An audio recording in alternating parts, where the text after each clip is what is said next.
नमस्कार, मैं हूं चंद्रभान सिंह भदौरिया और आप देख रहे हैं सीबी लाइव यानी झाबुआ अलीराजपुर लाइव। कठीवाड़ा के करोड़ों रुपए के घोटाले का ये पार्ट 2 है। इसमें हमने आपसे वादा किया था कि किस तरीके से एक प्राइमरी शिक्षक लेखापाल बन जाता है, सरकारी अफसरों की कृपा से उसे ये पद मिलता है और उसके बाद वो क्या क्या खेला करता है। जी हाँ, कमल राठौड़ इसका नाम है। 2006 में ये कमल राठौड़ प्राथमिक शिक्षक के तौर पर भर्ती हुआ। उसके बाद 2013 में ये फूलमाल संकुल में पहुंच गया और यहाँ पर इसने अपने प्रभाव का इस्तेमाल किया और यहाँ पर सीएससी बन गया। सीएससी के दौरान भी इस पर कई आरोप लगे, जिसमें फर्जी अतिथि शिक्षकों की भर्ती, फर्जी आहरण से राशि निकालने के आरोप लगे। इन आरोपों की जांच हुई नहीं हुई, नतीजा क्या हुआ फिलहाल ये पता नहीं है, लेकिन आरोपों की जद में ये शख्स आया। उसके बाद बारी आती है 2013 की, जब इसने जुगाड़ लगाया और ये कठीवाड़ा बीओ ऑफिस का सहायक लेखापाल बन गया। उस समय कोई दूसरे राठौड़ लेखापाल थे, ये उनका सहायक बन गया। चूँकि इसे कंप्यूटर का ज्ञान था और जो एक प्रणाली होती है, पहले जो प्रणाली होती थी CFMS प्रणाली, उसका इसको अच्छा खासा नॉलेज था। तो इसने बहुत जल्दी ही उस नॉलेज के दम पर पूरे लेखा शाखा पर अपना अधिकार जमा लिया, अफसरों को खुश कर दिया और सियासतदानों को भी खुश कर दिया। ये सूचना के अधिकार के तहत मिली जानकारी है जो मैं आपको शेयर कर रहा हूँ। इसी बंदे ने ट्रेजरी के पुराने CFMS सिस्टम और नवीन IFMS सिस्टम में के जरिए DDO एवं मुख्य बाबू के नाम से बने लॉगिन पासवर्ड का गलत तरीके से इस्तेमाल किया। इसी शख्स पर आरोप है कि इसने वेंडर वाले हितग्राही, एम्प्लॉय, कर्मचारी, अतिथि शिक्षक हितग्राहियों के खाते में जमकर हेराफेरी की। भुगतान करने का तरीका भी इसका दिलचस्प था।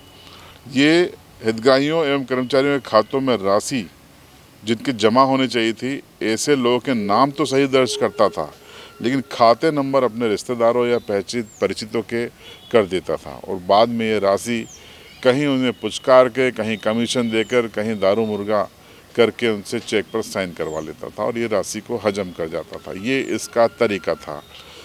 करीब 134 नाम ऐसे हैं जिन पर ये राशि खर्च की गई है। इनमें से 35 नाम ऐसे हैं जिनका सरनेम कमल राठौड़ के सरनेम से मैच करता है। इसमें उसकी पत्नी का नाम है, उसके पिता का नाम है, ससुराल वालों का नाम है, कई दूर के और करीब के रिश्तेदारों के नाम है। उनका इस्तेमाल भी कमल राठौड़ ने किया। ये आरोप हैं, ये जांच के नतीजों में भी दर्शाया गया है। ये आरोप हमारे नहीं हैं, ये जांच दल के आरोप हैं। एक अन्य जो इसका फर्जीवाड़ा हम आपको बता दें कि इसके द्वारा छात्रावास आश्रम के छात्र छात्राओं की मासिक शिष्यवृत्ति का भी एक से अधिक बार आहरण किया गया। 2017-18 में भी TO ट्रेजरी ऑफिस की ओर से एक फर्जीवाड़ा पकड़ा गया था, लेकिन मामले को मैनेज कर लिया गया। अब आप अंदाज़ा लगाइए कि 2018 से लेकर 2023 तक करोड़ों रुपए का खेल हो गया और हर साल ग्वालियर की जो ऑडिट टीम है वो यहाँ आती थी, ऑडिट करके सब कुछ सही पाती थी, सर्टिफिकेट दे जाती थी। तो फिर ऑडिट टीम ने क्या देखा?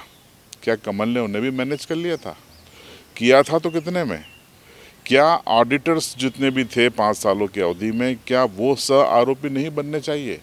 क्या उनकी रिपोर्ट को आधार बनाकर उनको सह-आरोपी इस मामले में नहीं बनाया जाना चाहिए 420-409 में? ये एक बड़ा सवाल है, पुलिस की जांच का विषय है और विस्तृत तौर पर इसकी जांच की ज़रूरत है।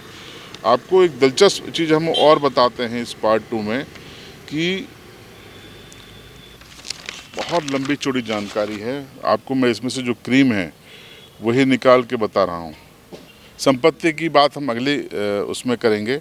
अभी जो तरीके इस बंदे ने अपनाए वो बता रहे हैं। आपको बता दें कि इस पर एक आरोप ये था कि दरअसल पकड़ में कैसे आया। गड़बड़ी जब हुई तो शंका हुई, शासन से भोपाल स्तर पर शंका हुई, तो नोटिस दिया गया कि कुछ जगहों पर गड़बड़ी है। 15-17 खातों से चालान अलग अलग जमा करके 69 लाख रुपीस जमा कर दिए गए कठीवाड़ा ब्लॉक BO ऑफिस की ओर से।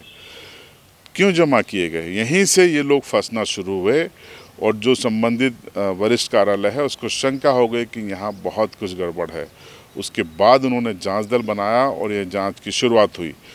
जांच दल को ये कहा गया कि आपको जो रिपोर्ट देनी है वो दीजिए, क्योंकि वो देने को बाध्य हैं, हकीकत बताना पड़ेगी। लेकिन देरी के लिए, जी हाँ, देरी के लिए कई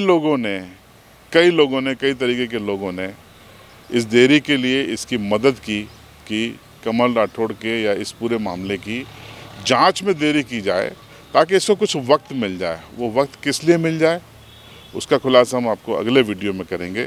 लेकिन आपको बता दें कि किस तरीके से प्राथमिक शिक्षक का काम था कि इसे स्कूल में पढ़ाना चाहिए था, ये लेखापाल बन गया। जबकि कटियावाड़ा विकासखंड में नियमित लेखापाल थे, स्कूल में भी पदस्थ थे, ब्लॉक ऑफिस में भी थे, लेकिन इसको जिम्मेदारी दी गई। जब 2019 में कांग्रेस की सरकार आई तब इसको ट्रांसफ़र करके उदयगढ़ कर दिया गया, लेकिन जुगाड़ करके ये भाई साहब फिर पहुंच गए और इस बार लाइन जो आदेश में लिखी गई उसमें इनको फुल प्रूफ मतलब पूरी तरीके से लेखा शाखा का प्रभारी बना दिया गया, इंचार्ज बना दिया गया। और वहीं से फिर कमल ने खेल करना चालू किए और खेल ऐसे किए कि कमल राठौड़ अलीराजपुर का कमल सेठ बन गया।